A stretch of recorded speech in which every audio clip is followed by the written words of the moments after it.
Bien, muchas gracias por el café. Les agradezco primero por estar aquí con nosotros esta tarde. Yo vengo del Centro de Escuela de Negocios de la Universidad Católica y quiero compartir con ustedes los resultados, los hallazgos de mi tesis doctoral. Y comencé ya hace como 12 años, pero me tomó bastante tiempo en culminarla y por eso quiero ahora aprovechar esta oportunidad que me brinda dentro de este encuentro anual. El título de la tesis, la versión abreviada porque el título original es bastante más largo, tiene que ver con el rigor metodológico de las tesis doctorales en educación.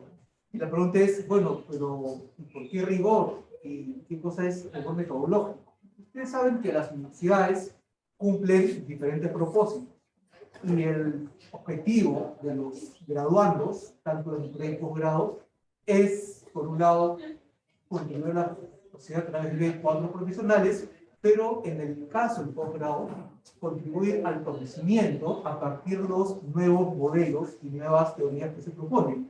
Y la premisa que está detrás es que esas teorías deberían tener algún tipo de sustento, deben estar claramente fundamentadas.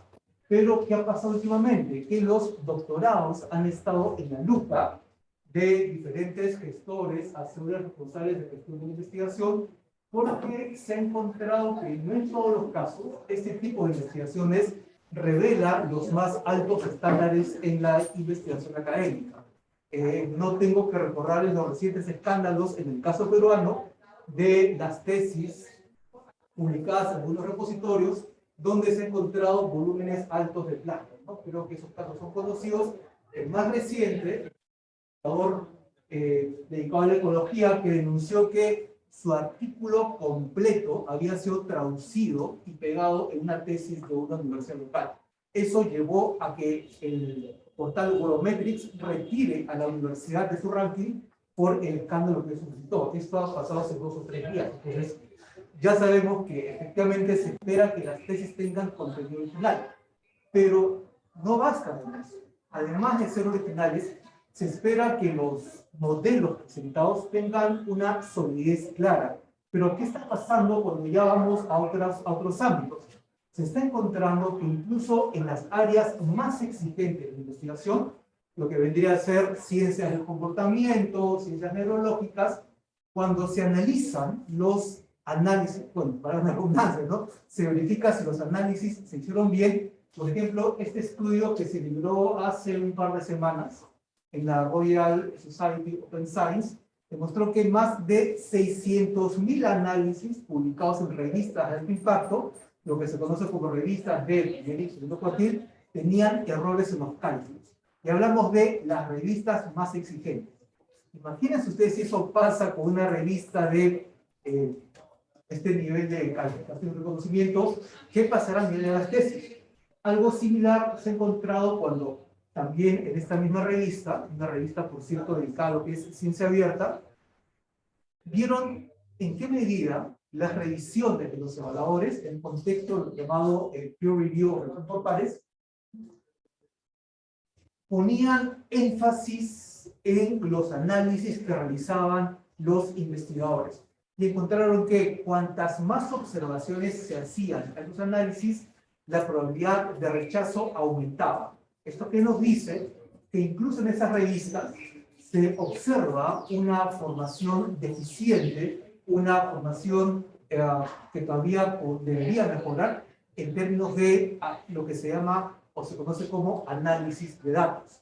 Entonces, la pregunta es, ¿qué pasa si llevamos toda esta reflexión, toda esta mirada sobre el rigor metodológico a nuestras tesis? Y hablamos de tesis doctorales porque es ahí donde se espera que haya alguna contribución al conocimiento.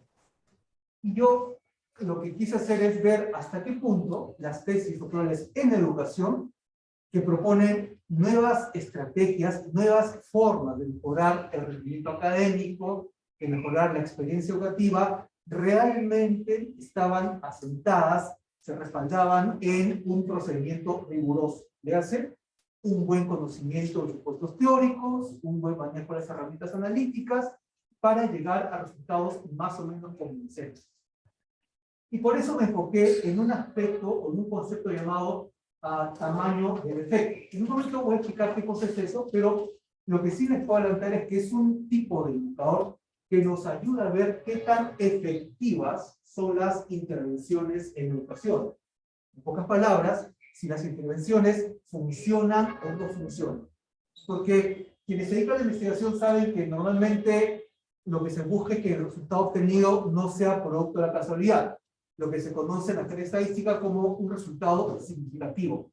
Pero ya hace 30 años se ve que eso no es suficiente. Además de saber que el resultado no es fruto de la casualidad, también nos interesa ver qué cosa es lo que realmente mueve el aprendizaje. Porque uno podría intentar miles de alternativas, miles de estrategias, y no todas van a tener el mismo nivel de efectividad. El tamaño del efecto justamente es ese indicador que nos ayuda a ver cuáles son las intervenciones más efectivas. Pero tiene algunos requisitos. Para poder ver la efectividad, le hace entender si la estrategia didáctica funcionó o no funcionó, se requiere cierto tipo de estudio. Por ejemplo, un estudio basado en encuestas no nos sirve, pues se conoce como un estudio de tipo de corte transversal. Para poder calcular la efectividad se requieren estudios realizados muchas veces en el tiempo, llamados longitudinales, o diseños en los cuales hay un grupo de control y un grupo experimental, que se conocen como diseños experimentales. Y elegí esta universidad, la Universidad Nacional de Educación, porque de todos los doctorados que hay aquí en Lima, es la única que le pone énfasis en diseños experimentales. La Universidad Católica no lo hace, les adelanto. O sea, va mucho por estudios de caso, estrategias analíticas cualitativas, pero lo que son diseños experimentales, grupo experimental, control, en la Universidad Católica es la excepción y no la norma. En cambio, en esa universidad, por lo menos en ese periodo, porque ahora ya cambió, ahora se han vinculado las encuestas, pero en ese periodo sí hubo un énfasis marcado en hacer experimentos para ver si la intervención educativa funcionaba o no funcionaba. Y luego desplegué algunas otras preguntas específicas, ya más vinculadas a lo que sería las propiedades de medición de las herramientas utilizadas, lo que se conoce como criterios de validez y confiabilidad. Traté de ver hasta qué punto la validez, la confiabilidad y el tamaño de la muestra estaban asociados con la efectividad de la intervención. Una suerte de asociar lo que serían criterios ex ante, que tienen que ver con el diseño de la intervención, frente a criterios ex post, que ya es el resultado de la intervención. Y ahí está un poco la parte más técnica para que quieran, un poco las definiciones conceptuales y también las definiciones operacionales. En términos de lo que es tamaño del efecto, trabajé con los dos estándares más conocidos, la de Cohen y la G de Pettis. Y en cuanto a validez, utilicé lo que se conoce como validez de contenido a través de los jueces expertos. Entonces ahí lo que obtuve fue el porcentaje de acuerdo que dieron los evaluadores sobre la pertenencia al instrumento, ¿no? Un porcentaje que se expresó en valores decimales. Y en cuanto a confiabilidad, registré el indicador de confiabilidad que se había utilizado en el instrumento. Fuese la Q de Richardson, fuese mitad de partidas, fuese alfa y tromba, la que hubiese. ¿No? No hubo otras variantes, la omega de McDonald y más, porque simplemente no aparecieron en esas. Y aquí una explicación rápida de lo que es el tamaño del efecto. El tamaño del efecto lo que hace es ver hasta qué punto la intervención que se ha llevado a cabo, el tratamiento, como también se le conoce, rinde resultados. Tiene algún resultado que sea visible, que sea palpable. Y ustedes verán en ese ejemplo para el tratamiento capilar, para hablar de un tema muy cotidiano, una persona que no tiene cabello recibe dos tratamientos. En una, ven que su cuero cabelludo empieza a poblarse. Eso significa que el tratamiento fue efectivo, funcionó.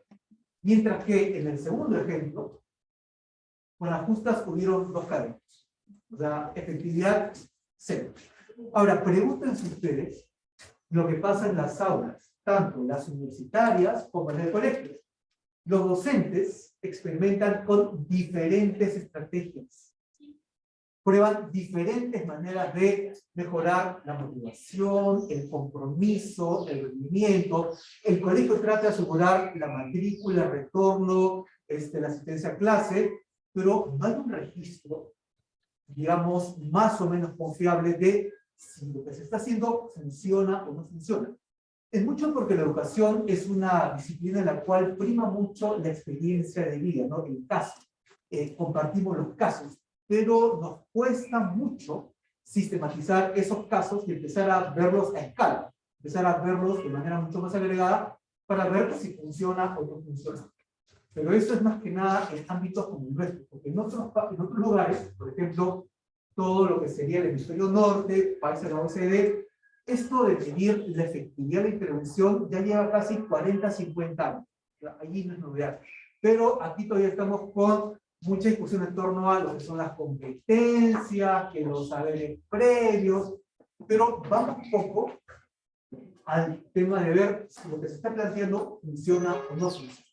Y de hecho, cuando se han hecho mediciones, que se ha encontrado que mucho de lo que se enseña, por lo menos en Sudamérica, suele tener una baja efectividad. Ahí ustedes ven un poco un marcador que nos dice cuán efectivas son las intervenciones. Estos son valores de lo que sería un tamaño del efecto, aplicado a contexto educativo. ¿Y qué se ha encontrado cuando se han hecho mediciones? No en Perú, porque repito, no hay una tradición investigadora, no hay suficientes casos como para hacer la comparación experimental control, pero que, por ejemplo, cuando se han comparado lo que se conoce como diseños basados en aprendizaje por descubrimiento, todo lo que se conoce como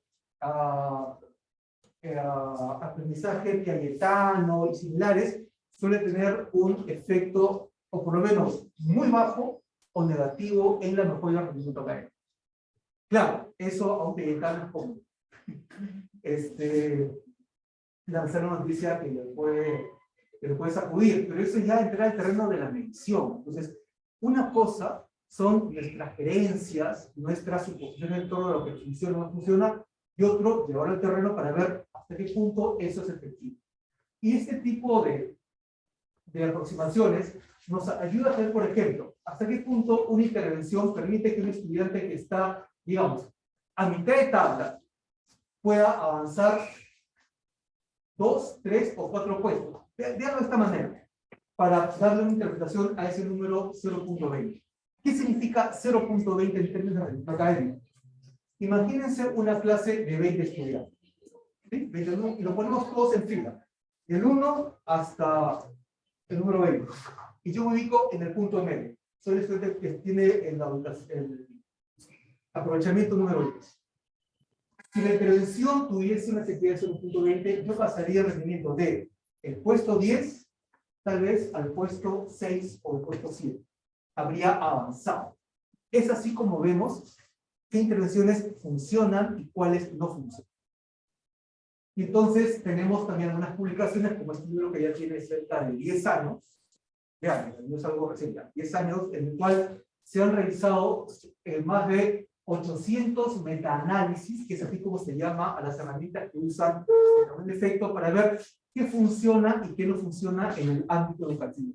Entonces, un poquito para que vean que esto no es nuevo, esto tiene mucho tiempo, pero en el campo educativo todavía está tardando en llegar.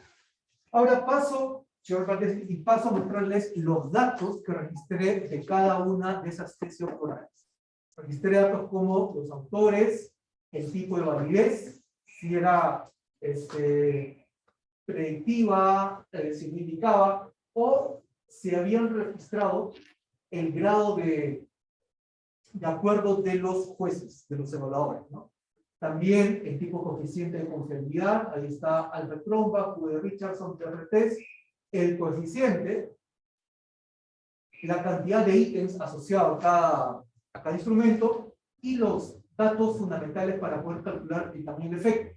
Para poder calcular este indicador se requieren 3 datos. El tamaño del grupo, también la muestra, el promedio obtenido en la variable analizada y la desviación estándar. Entonces, cuando eso lo reportaban, tuve que ir a la matriz y calcular manualmente. Pasó como en 4 o 5 casos. El resto sí reportaban al menos esos 3 datos. Medio, desviación estándar y el N, el tamaño del grupo, sea experimental o grupo. Y con esos insumos se puede obtener el tamaño de efecto.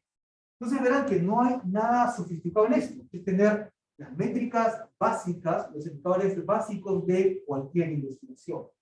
Porque solamente con promedio, desviación y el N podemos calcular el tamaño de efecto. Ahí está la parte final de la matriz.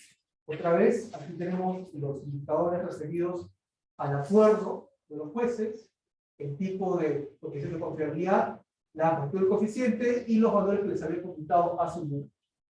Entonces, lo que hice fue, primero, obtener datos descriptivos, luego, ver si estaban asociados, aplicando un coeficiente de correlación, y al final, incluir esas tres variables: tamaño de la muestra, validez de contenido, obtenido por criterios de jueces expertos, y la magnitud del coeficiente de confiabilidad, para ver si predecían o no el tamaño del efecto.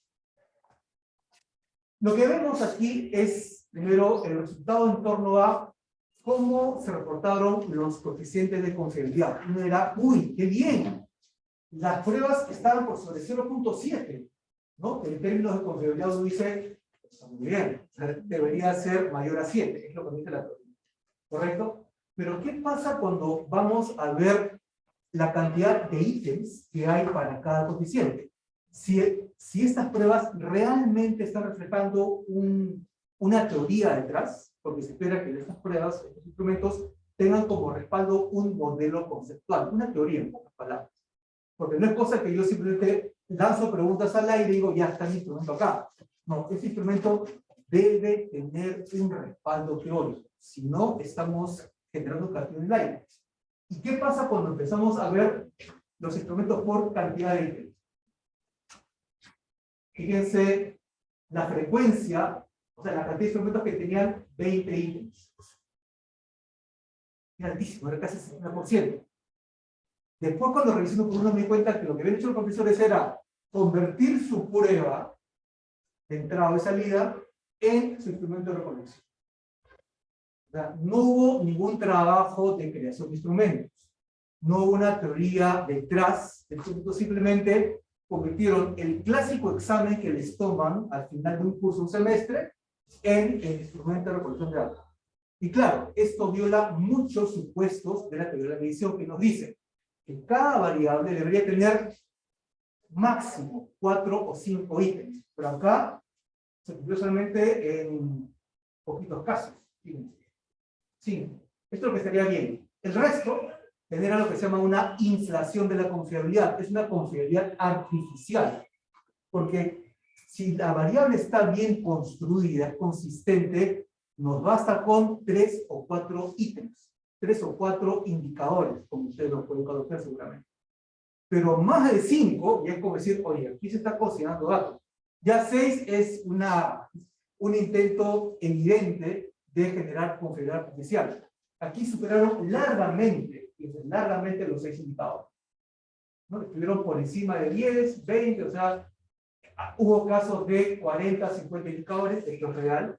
Entonces ya estamos viendo que los estudiantes doctorales están siguiendo el protocolo que se les comparte en clases, pero no están yendo a los fundamentos y están analizando si en verdad los instrumentos que están empleados para probar sus modelos tienen solidez, tienen sustento. Les digo, se espera que una vez tenga máximo 5 euros, pero así máximo. Más de 5 es como, oye, ya puede ser un poquito serio, con un instrumento que sea riguroso, sólido. Aquí observamos que, olvídense, largamente superaron, y de hecho, lo que se mostró fue que simplemente adaptaron su prueba de fin de clase, a un instrumento de recolección de datos, donde la base teórica, la base conceptual, estaba ausente, ciertamente. Pasemos ahora a los datos que se obtuvo a nivel de promedios observados en grupos de intervención y grupos control, un poquito para que vean cuáles fueron los insumos para hacer los cálculos. Y aparentemente, fíjense, hay una ligera dispersión si comparamos el promedio con la desviación estándar. que hasta ahí parecería que vamos bien, pero miren ahora cuando vamos a nivel de rangos. Los rangos nos dan valores super altos, y a pesar que la métrica que vamos a revisar trabaja con datos estandarizados, el rango ya me está alertando de que algo podría estar pasando que no está previsto inicialmente. Permítame regresar a este punto. Fíjense, por favor, cuál es el nivel alto de efectividad. Ya a nivel global, cuando se han analizado metaanálisis de muchos países y muchos sistemas educativos. Vean, alto es 1.0, ese es súper alto en realidad. Una efectividad alta está por sobre 0.25, 0.3. Pero uno es como que dice altísimo, súper alto. Recuerden ese número, ¿eh? 1.0 es muy alto. ¿Qué encontramos nosotros? Encontramos que las efectividades reportadas estaban muy por encima del 1.0. Otra vez, ya se había inducido artificialmente. Si la efectividad promedio, sigamos, una efectividad tipo línea base, está entre 0.6 y 1 para las efectividades muy altas, aquí nos vimos escala, ¿no? O sea, fíjense, simplemente se aceleró la escala, está 5, 7, 8, 11, 13 ya. Como eso era difícil de interpretar, porque era un número que se salía a escala, debido a estos problemas metodológicos, lo transformé a logaritmo, que es una técnica, digamos, reconocida, para tener una distribución sin tantos picos. Eso también es cuestionable en usar logaritmos para poder analizar los datos, pero fue la única alternativa que tuve. Cuando transformé el logaritmo, igual se mantuvo un nivel de efectividad muy alto, pero ya tuve datos que más o menos eran interpretables. Fíjense, cuando tenemos este tipo de gráfico llamado gráfico Floresta, que se usa mucho para poder comparar las efectividades, sobre todo para hacer metaanálisis, tenemos la línea base que es 0. 0 significa no hubo efectividad. La intervención ni mejoró ni empeoró el estudiante. Y en muchos casos hubo una efectividad moderada, pero recién cuando aplico esta técnica de la estandarización tomando logaritmos. Igual hubo algunos casos que se salieron de la norma, pero ya tuve medidas un poquito más acotadas, ya no tan fuera de la escala como se ocurría con los valores originales. Y aquí ya está el análisis de tipo bivariado, midiendo las correlaciones entre la validez ex ante, la confiabilidad según el coeficiente utilizado, aquí estaban los coeficientes, y también trabajé con un número de ítems, ¿no? ¿Cuántos ítems tenía el instrumento para ver si hay alguna relación? Verán que en casi ningún caso hay una línea que me muestre alguna variación conjunta, que la correlación debería justamente mostrarnos una correlación conjunta para decir si están asociados. Aparentemente no lo está, ¿no? Salvo el caso de la confiabilidad en contra de longitud, alguna tendencia se observó, pero para verlo más claro, nos vamos ya al modelo de regresión, en el cual de las 3 variables consideradas por el análisis, solamente el coeficiente de confiabilidad alcanzó significancia estadística, ¿no? Un p-valor menor a 0.05. El resto de variables, ya sea la validez, en este caso validez de tipo ex ante, obtenida por criterio de jueces, y el tamaño el número de ítems por variable no lograron asociación. O sea, no hubo ningún vínculo con la efectividad de las intervenciones. Pero la pregunta es, ¿pero qué me está diciendo esta asociación? ¿Qué me está diciendo que la efectividad de las intervenciones tuvieron relación alguna con la poca variación en los instrumentos? Porque la confiabilidad lo que dice es eso, que varían pocos los datos obtenidos. Debería estar dándome alguna pauta sobre instrumentos que tienen un buen diseño, pero ya vimos que los instrumentos ahí tenían un diseño eficiente, porque eran valores altísimos, y además la cantidad de ítems por cada variable superaba largamente el máximo permitido. Pero vayamos a avanzar un poquito más. Aquí está el resultado para lo que es validez de contenido. Ya les comenté que el resultado no fue significativo. En confiabilidad subió cuando hice el análisis variado. Y en tamaño de la muestra tampoco alcanzó significancia. Entonces, de los 3 predictores, solamente la confiabilidad tuvo alguna relación. Pero aquí viene la objeción. Si ya sabemos que es una confiabilidad inducida artificialmente, ¿el modelo presentado tiene alguna utilidad? ¿Nos sirve para algo? Yo creo que sirve para indicarnos cómo es posible, o sea, hasta qué punto es posible que obtengamos resultados aparentemente positivos cuando no contemplamos todos los supuestos de las herramientas, ¿no? O sea, yo sí podría decir, si me remito a la estadística pura, diría, sí, pues, ahí está, mi instrumento está bien hecho, tan bien hecho que predice, fíjense, que predice la efectividad. Claro, pero eso es si me remito solamente a los números. Pero si empiezo a interpretar los números, les trato de algún sentido, me doy cuenta que las cifras no calzan. O sea, esta confiabilidad que está por acá ha sido, en buena cuenta, inducida por este lado. Instrumentos que no respetan los supuestos teóricos, los supuestos de la medición. Entonces, eso nos lleva a pensar, bueno, entonces tendremos que retroceder un poquito y preocuparnos de que en los cursos de formación, y esto ya es un poco a manera de recomendación, en los cursos de formación, los estudiantes doctorales sí tengan claro estos supuestos, estos requisitos que deben cumplir las herramientas que analizan, que no simplemente hagan lo que han hecho estos estudiantes, que ha sido convertir su examen en instrumento de recolección, tabular, pasarlo por el SPSS y reportar lo que le salía, ¿no? Que es un poco seguir el protocolo, seguir el procedimiento sin preguntarse o sin preocuparse por si realmente están haciéndolo de forma correcta. Entonces aquí lo que cabría es incidir un poquito más en este tipo de formación en cuanto a manejo de herramientas analíticas, en cuanto a supuestos de los instrumentos de reducción de variables, para que ese tipo de cuestiones no se repita. Porque imagínense qué va a pasar con esto.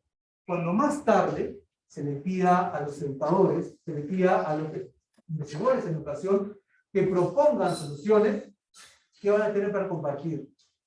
Nada. Porque no hay datos que hayan sido validados de manera rigurosa.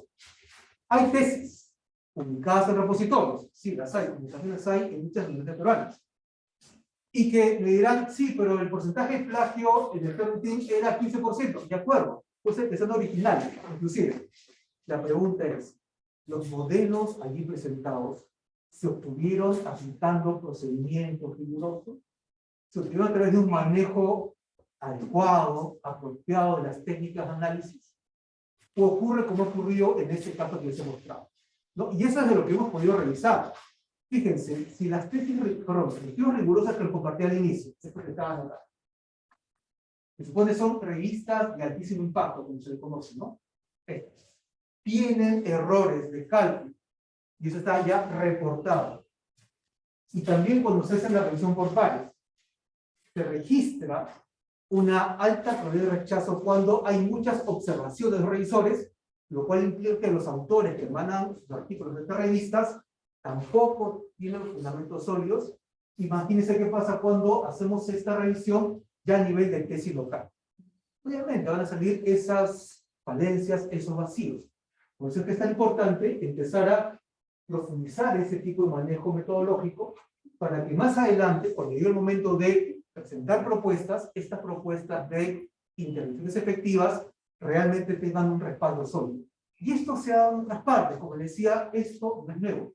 Por ejemplo, existen portales llamados intervenciones basadas en evidencia, donde destacan iniciativas como la colaboración Campbell, el Best Encyclopedia Evidence y el Whiteboard Clearinghouse. Lo que les muestro ahí es un extracto del portal Campbell Collaboration, que lo que hacen es justamente revisar tesis doctorales, artículos de investigación para ver qué cosa funciona y qué cosa no funciona en la educación. Y lo comparten públicamente. Aquí tenemos otra fuente interesante, que se elabora en base a un manejo metodológico serio. Otra vez, tienen que trabajar a nivel de grupos de experimental, grupo control, bajo un diseño experimental clásico, para ver qué cosas, qué intervenciones son las que disparan el rendimiento en lectura, matemática, escritura, ciencia y todo lo que está ahí.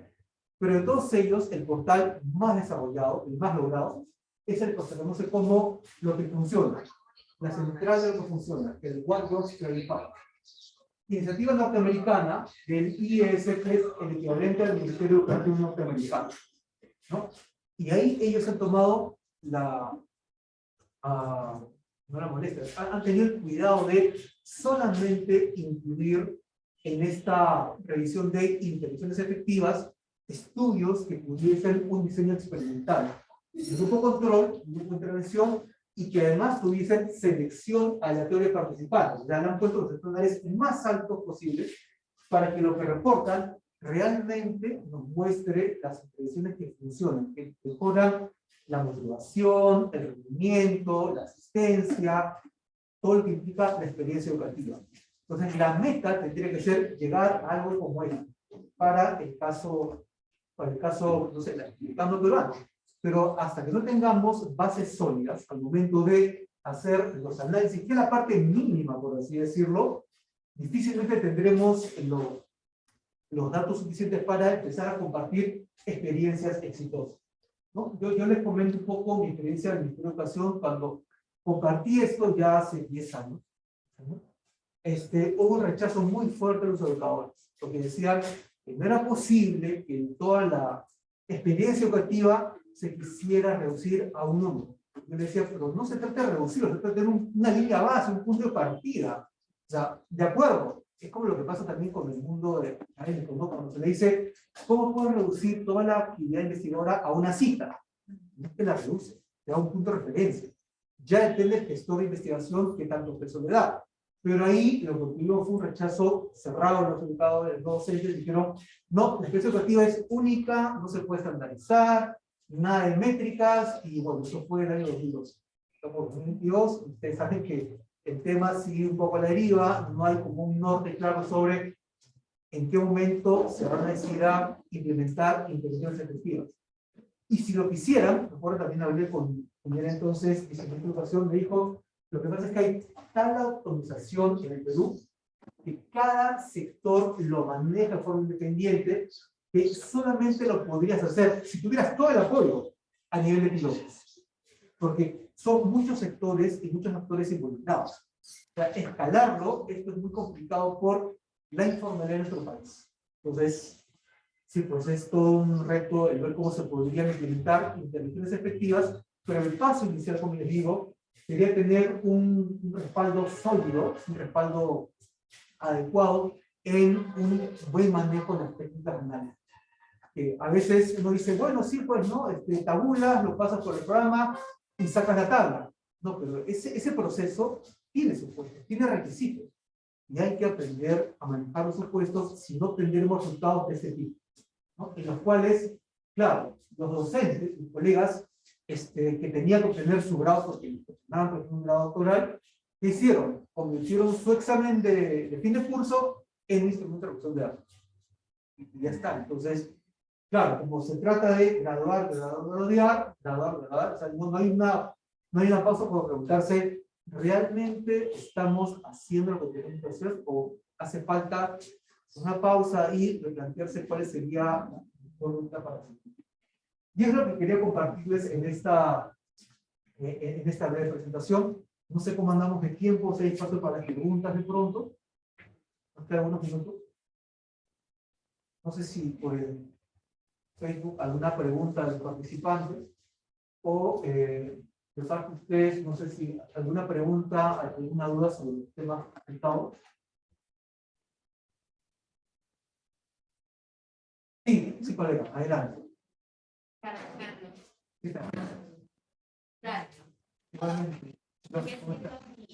Mi déficit moral es de la educación y mi constructo es la satisfacción estudiantil. Ajá. Y estoy trabajando a nivel mixto, o sea, una parte cuantitativa y una parte cualitativa. Entonces, ¿qué recomendación me darías? ¿No? Ya tengo mi instrumento, el análisis de confiabilidad, el juicio de expertos, o sea, ya va a ser el piloto, la triangulación. Y estoy ahora en el tema cualitativo, haciendo las entrevistas a productividad, pero ¿cuál sería tu recomendación para sostener esa validez que tú dices, ¿no? Y no tener el... Ahí la pregunta es, ¿cuál es la teoría o el modelo conceptual que estás manejando para tu investigación?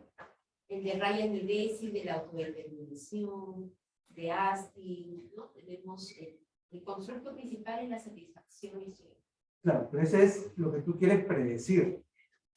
Esa predicción se marca dentro de lo que llamamos un modelo de referencia, un modelo conceptual. Sí. Entonces, la pregunta es, el modelo que tú estás usando, ¿qué tipo de análisis recomienda para hacer esa validación? El de Creswell, el modelo secuencial. Ya. Pero en términos operativos, ¿cómo se valida eso? ¿Con qué técnica de análisis? La triangulación es lo que nos dice. Ya, pues entonces, triangulación implica una aproximación cualitativa. Sí. Entonces, ahí, por ejemplo, sería un aporte presentar una propuesta más operacionalizada, más cuantitativa, de un modelo que originalmente es cuál. Si tiene una triangulación, eso es cuál. Sí, correcto. Primero, medir ese tema y después verificar que tu instrumento cumple los supuestos. Por ejemplo, ¿tienes alguna variable que tenga más de 4 ítems? Sí. ¿Cuántos tiene la variable más grande? 4. ¿Hasta 4? Hasta 4. Ah, está bien, por ahí vamos. Hasta 4, 7 más, ya no. Sí. Ya no decidí no trabajarlo porque era demasiado.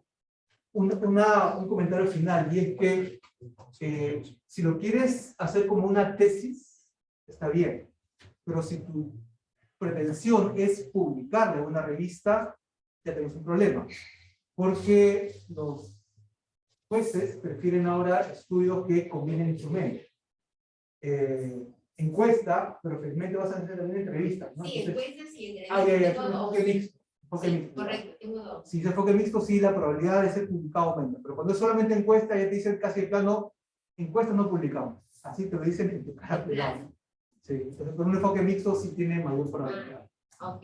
Sí, eso y compartirlo con tus colegas del doctorado para que tengan sus opiniones. Sí, sí.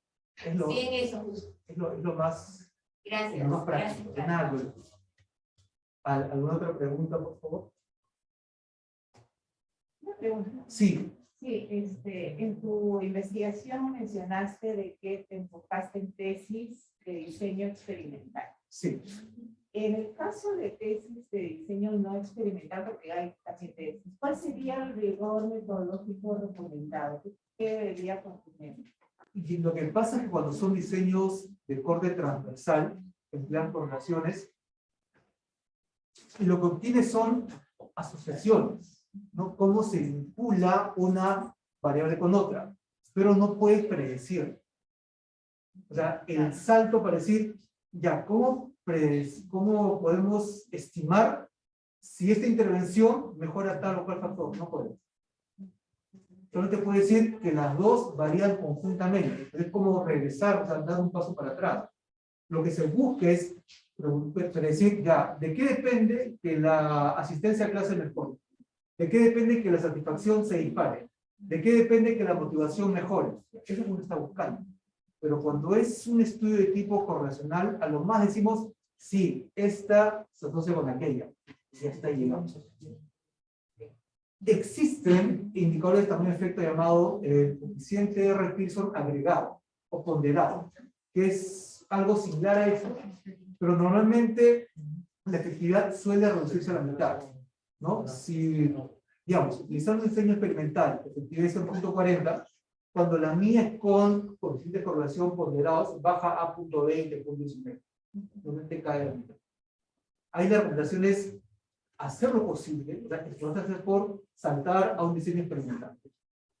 Los de corte transversal se ha visto que tienen 6 limitaciones para hacer predicciones. Yo sé, el mucho de formación, de análisis, casi todo uso de encuestas, ¿no? La parte experimental se ve casi como excepción, no es la norma, pero cuando uno ya entra al campo de las explicaciones ve que la sección más bien va hacia estudios longitudinales o estudios experimentales. El reporte transversal son como el patito feo, lamentablemente. ¿Alguna otra pregunta, por favor? Sí. Hola, ¿qué tal? Adelante. Tengo dos preguntas como en función de la muestra que conformaste de los tipos de tesis doctorales. ¿Qué criterios de inclusión o exclusión tuviste para elegir y quedarte con, entiendo que fueron 45? ¿Cuántas tesis doctorales fueron? Sí, 130 y pico tamaños de efecto. Okay. Primero, que fuesen tesis de educación superior, porque me prohibieron trabajar con primaria y secundaria porque había ya demasiados estudios sobre primaria y secundaria. Okay. Luego elegí como variedad de análisis lo que era rendimiento académico, porque sobre eso hay instrumentos más avanzados y no como motivación, que es más bien algo disperso, no hay tanto desarrollo como con herramientas que tienen rendimiento.